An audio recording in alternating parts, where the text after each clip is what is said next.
Hi folks, a few days ago I got another big box from Menards. This one contains one of their latest O-scale structures. Menards has been making excellent O-scale structures for the last few years. I've actually got a few of them on my layout already. So we're going to check out this one today on Eric's Trains.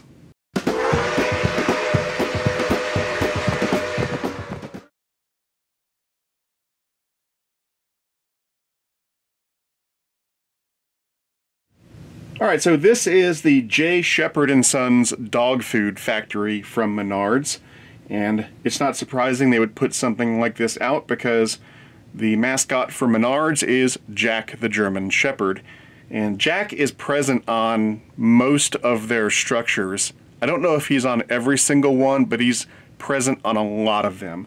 They'll have a little dog figure somewhere on the structure.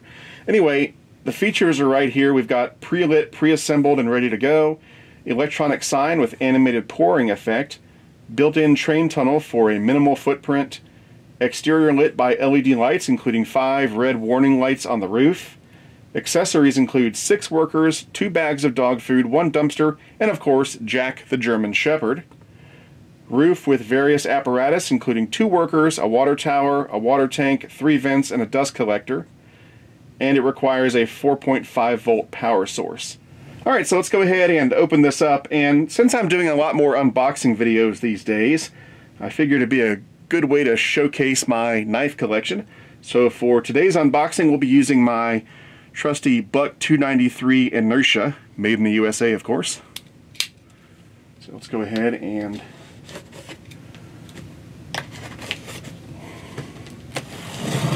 cut the tape. And we'll see what we got.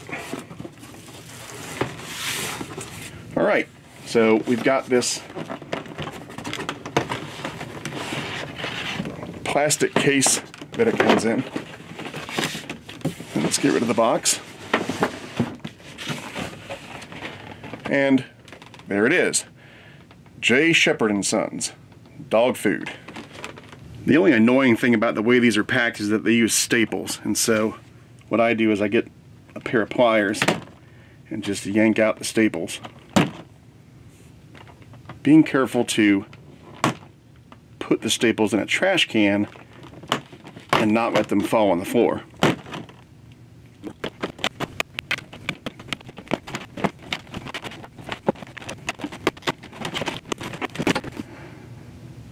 Alright, so I already had a pretty good idea where this building was going to go on my layout. It turns out that this spot on the layout in the main room has been in desperate need of a building for years.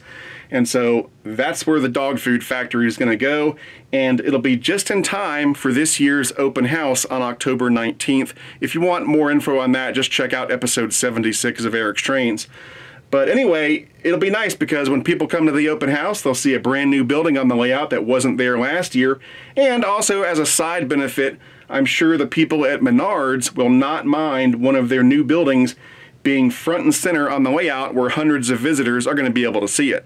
Alright, so let's go ahead and check out every side of this structure, and then after that, we'll hook up the power and check out what it looks like with the lights on. So on the front of the building, you can see the J. Shepherd & Sons sign. It looks very nice. We've got this corrugated roofing material all over the place. It looks fantastic.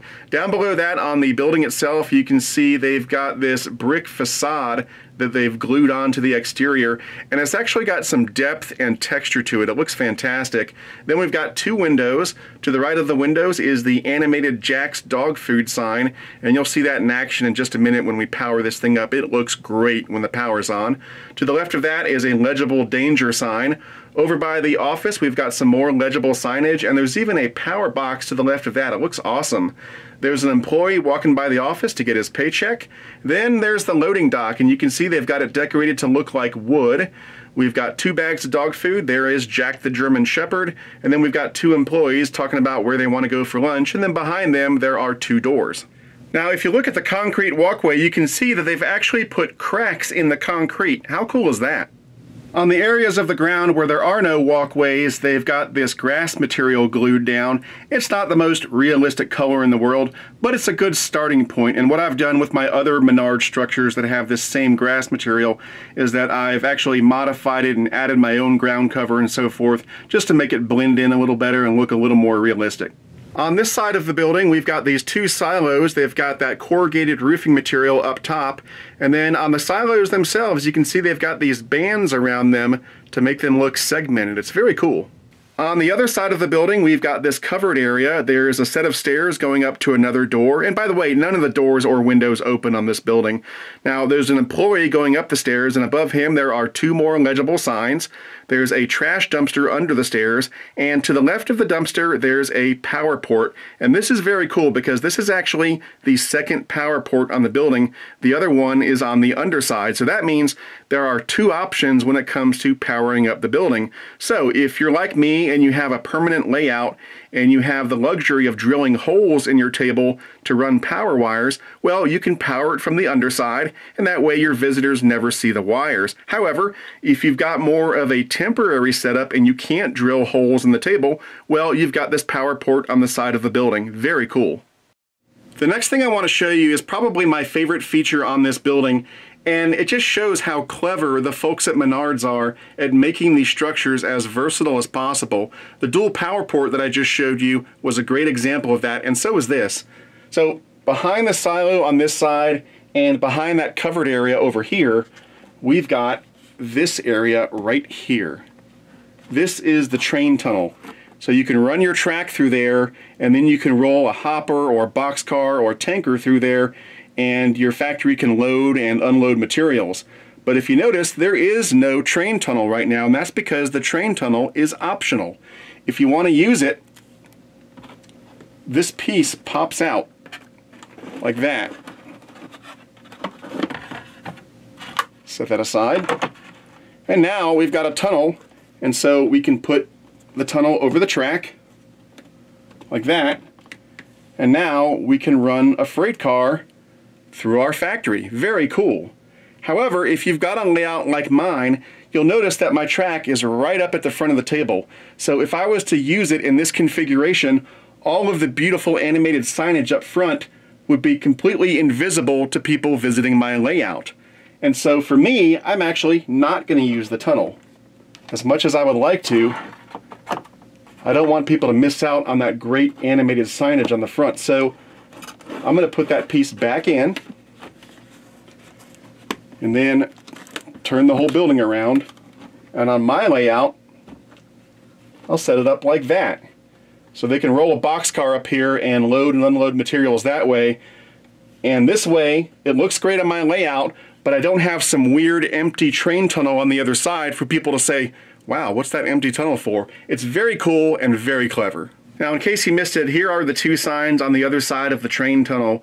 We've got a Eukanuba sign and then a J. Shepherd and Son sign with Jack the German Shepherd doing his best to be a mascot for J. Shepherd and Sons.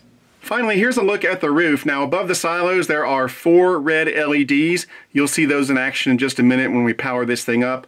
There's a dust collector next to that. On the back, we've got 3 vents, and you can see there's an employee there doing some maintenance work, and he's even got a little red toolbox.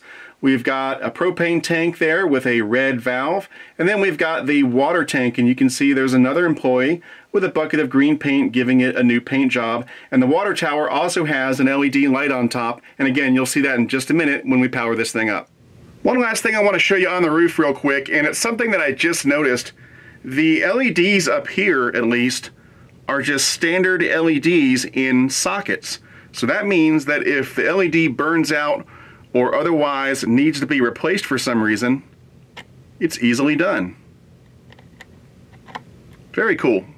All right, now comes the fun part. I've dimmed the lights, so let's go ahead and power this thing up and see what it looks like with all the lights going. Now, I've wired it from the underside, and I'm using the Menards 4.5 volt power adapter, which you can buy on their website for a few bucks. I've got the part number listed below. So let's go ahead and flip the switch and see what it looks like. Wow, look at that. That is simply incredible. We've got the 4 flashing red LEDs up here and 1 above the water tank. interior illumination for the windows and doors, and look at this beautiful animated sign. That's just incredible. Nice bright white lighting on the loading dock. There's a light under the awning for the office, and there's a light over here for that stairway area. Simply incredible. Alright, now let's talk about the best feature of this building, and that is the price. What does this thing cost? Well, you can get one of these buildings brand new from the Menards website for right at $100. That's right, $100. That is crazy affordable. Now, just like I've said with some of Menards' entry-level trains that are such a good deal, you need to set your expectations appropriately here. For $100, you're not going to get a building that is absolute flawless perfection. I don't know if you saw in some of the detail shots, but here and there's a loose piece, or maybe a sign is a little loose, or there's some glue popping out from a seam.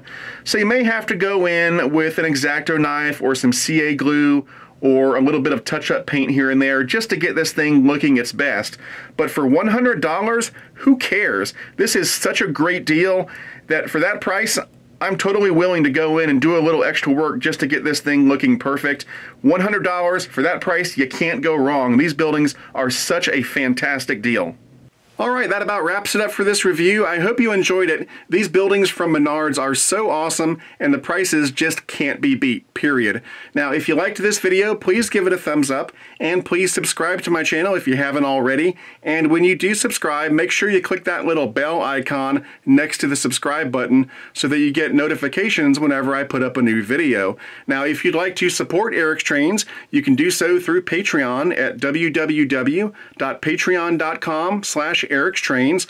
All Patreon supporters get early access to videos and some behind-the-scenes videos, as well as some giveaways that are coming up in the future. And first-class supporters get their names listed at the end of every Eric's Trains video while they're a supporter. Now, if you'd like to get an Eric's Trains t-shirt or anything else I might sell, you can do that at the Eric's Trains online store at www.ericstrains.com/store. Anyway, that's it for now. I'm Eric Siegel, and I'll see you next time.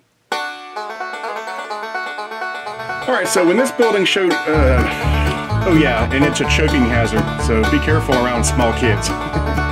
So let's go ahead and take a look at every side of this structure, and then after that we'll hook it up to the power and check out what it, on the areas of the walkway where there are no on the other side of the building we've got this covered area with another, now the building does feature interior illumination. Alright, that about wraps it up for this review. I hope you enjoyed it and found it useful. I'm going to review it. And behind that covered area over here, we've got something that's falling out.